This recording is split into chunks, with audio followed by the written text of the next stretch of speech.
नंदुरबार जिल्ह्यातील स्वतःला अतिशय मोठं व्यक्तिमत्व मानणारे पण प्रत्यक्षामध्ये बडा घर का पोकळ वासा असणारे विजय चौधरी यांनी ज्या पद्धतीनं राष्ट्रवादी काँग्रेस पक्षाच्या युवती नेत्या मालती वळवींच्या संदर्भामध्ये उद्गार काढले ते निषेधार्ह आहे। एखाद्या महिलेच्या संदर्भामध्ये असे उद्गार काढणं आणि तीही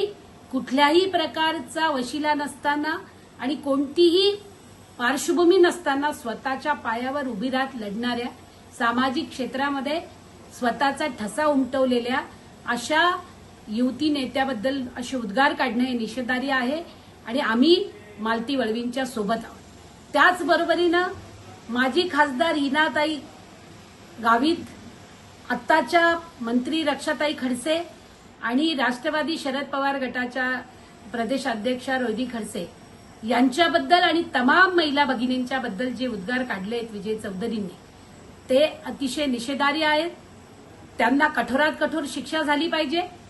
आणि आदिवासी महिलांवरती केलेल्या उद्गारांच्या बद्दल त्यांच्यावरती अॅट्रॉसिटी तर झालेली आहेच। आज मी ऐकलंय की त्यांना अटक झाली आहे, पण कठोरात कठोर शिक्षा झाली पाहिजे आणि यापुढे कुठल्याही महिलांच्या बाबतीमध्ये मग फोनवरती असू दे की ज्ञात असू दे की अज्ञात पद्धतीनं सुद्धा कुठनंही अनुद्गार काढण्याची हिंमत करू नये अशी मागणी मी या निमित्तानं करते आहे।